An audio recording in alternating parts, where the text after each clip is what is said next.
Okay, in this section we're going to apply implicit differentiation in a couple ways. The first way is we're going to find derivatives of inverse functions. So let's say I have the function y equals f inverse of x. Well, the way inverse functions work is this information, the graph of this thing, is the set of all points.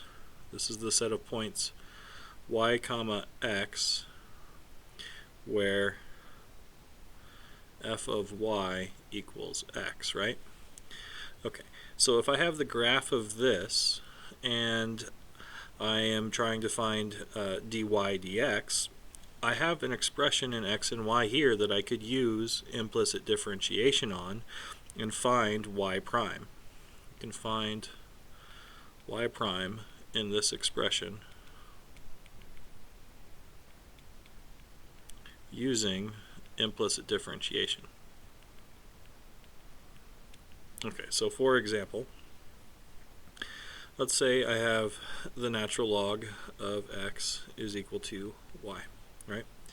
Well, that's the exact same information as x equals e to the y, right? And I can use implicit differentiation on this. From implicit differentiation, I get 1 equals e to the y times y prime, right, from implicit differentiation. So y itself, y prime itself can be found by 1 over e to the y equals y prime. E to the y is equal to x, so this goes to 1 over x equals y prime, i.e. the natural log of x, if I take the derivative of that, I get 1 over x. That's what this says. Okay, so we can use this in finding logarithm derivatives. We can use it in finding trig function derivatives, which we'll do in the next section, and that sort of thing. But it generalizes a little bit more, and so I'm gonna write down the general rule here real quick. So if I'm taking the derivative of y equals f inverse of x, then this is the exact same expression as x equals f of y, right? And so dy dx is equal to what? Well, we take implicit differentiation here. We get 1 equals f prime at y times y prime, right? That's the chain rule. Okay. So dy dx y prime is equal to 1 over f prime at y, right? Which is equal to 1 over f prime at f inverse of x. Okay, so that's the derivative of the inverse function. So this is the derivative of f inverse of x. Okay. Okay, let's see some more applications here. That was some general stuff. Let's work more with some logarithm things. So let's take some basic logarithm functions. Let's say I want to take the derivative of y. If y equals, let's say, natural log of 3x plus x. Well, I break it down into bits. The chain rule says y prime is equal to 1 over 3x. That's the derivative of the outside function applied to the inside function times 3 plus 1. The 3's cancel. This has a derivative of 1 over x plus 1. Okay. Let's see another one. Let's sort of maybe apply this concept here. Let's go the derivative of natural log of the secant of the natural log of theta. One more parenthesis. Okay. and we're going to take the derivative with respect to theta. So chain rule stuff.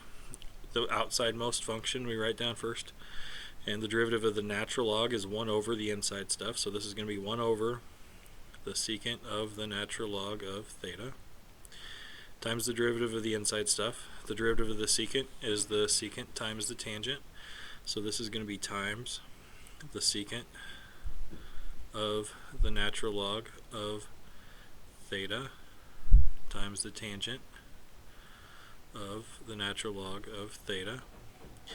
But I still have to multiply by the derivative of the inside function yet. This was the derivative of the middle function. There's still an inside more function, so times 1 over theta. So I use the chain rule twice there, and I've got my derivatives of the natural logs is the 1 over stuff.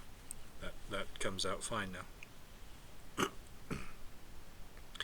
Okay, let's look at some chain rules with exponential functions, because I'm not going to use just natural logs. I'm going to use log base 2 or log base 10 or things like that eventually. So let's look at y equals e to the ux, where u is a constant, right? So the derivative of this, y prime, is equal to e to the ux again, because the derivative of e to the x is just e to the x, and then I'm timesing by the derivative of the inside function, which is u to the x, so that's times u. Okay, let's look at y equals 2 to the x. Well, what I'm going to do is I'm going to rewrite this using exponential rules and log rules. This is equal to e to the natural log of 2 to the x, right? E to the natural log, that just cancels stuff.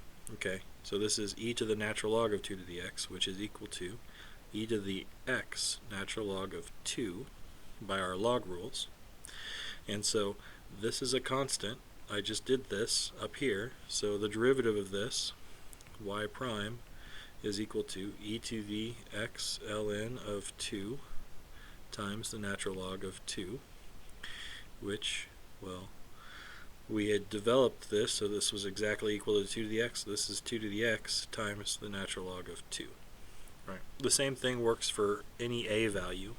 Right. If I wanted to replace 2 with an a, I can do that in all of the spots, and we get that the derivative of a to the x is equal to a to the x times the natural log of a. So we use the natural base e to take derivatives of exponentials using any base. Okay, let's do a similar thing now with logarithms of all the bases. Okay, so let's say I wanted to take y equals log base a of x. Well, the implicit function is a to the y equals x, right? And if I want to find y prime, then I will get a to the y times y prime times the natural log of a equals 1. So y prime equals 1 over a to the y times the natural log of a. And a to the y, remember, was equal to x, so this is equal to 1 over x natural log a. So there's your log rules, your general log derivative. Okay. There's one more thing with logs that we can use, sort of implicit differentiation and logarithms, and it's called logarithmic differentiation. And we're gonna combine things, and we're gonna make using the quotient rule and the product rule and that sort of thing not as hard anymore. Okay, so let's do logarithmic differentiation, say on a function that looks like this. Let's say I've got y equals t plus 1, t minus 2, over t plus 3 cubed. Okay, so this is kind of a mess of a function, and if I was asked to take the derivative of it, I wouldn't be so happy because there's lots of product rules, lots of quotient rules, that type of thing that you would have to deal with. So what we're going to do instead is we're going to take the log of both sides. We're going to take natural log of y is equal to the natural log of this stuff on the right, t plus 1, t minus 2 over t plus 3 cubed. Okay, so I've just done a little bit of algebra. I have the exact same solution set, right? It hasn't changed solutions at all. But what I can do now is I can take the derivative of both sides here. So I get the derivative of this side is 1 over y times y prime. And then on this side, I'm going to take the derivative, but I'm going to use my log rules to break this up. So this is going to be the derivative of the log of t plus the log of t plus 1 plus the log of t minus 2 minus 3 times the log of t plus 3. Okay, so remember in algebra when you took a rational expression, you broke it up into a sum of logs. This is where that comes into handy. So I've got 1 over y times y prime equals the derivative of this stuff. And derivatives of logs are easy, right? This is 1 over t plus 1 over t plus 1 plus 1 over t minus 2 minus 3 times 1 over t plus 3. There's the derivative of that right hand side just using our log rules. Okay. And now what I have to do is I have to get y prime by itself, so I'm going to multiply both sides by y. Well, y prime then is equal to our original function y was t plus 1 t minus 2 over t plus 3 cubed, and we're going to multiply that by all of this, 1 over t plus 1 over t plus 1 plus 1 over t minus 2 minus 3 times 1 over t plus 3. And we didn't use the quotient rule at all, we didn't use the product rule at all, we just used some algebra and we rewrote things and used our implicit differentiation to make that derivative a lot easier to work with. So that's what we call logarithmic differentiation. Anytime you have something that looks kind of like a rational function, you're going to be able to do that fairly nicely. And is there anything else in this section that I kind of want to talk about? I think everything else we've already sort of covered, so we'll call that good. Come with questions, and we'll talk about those things the rest of the week. All right, see you there.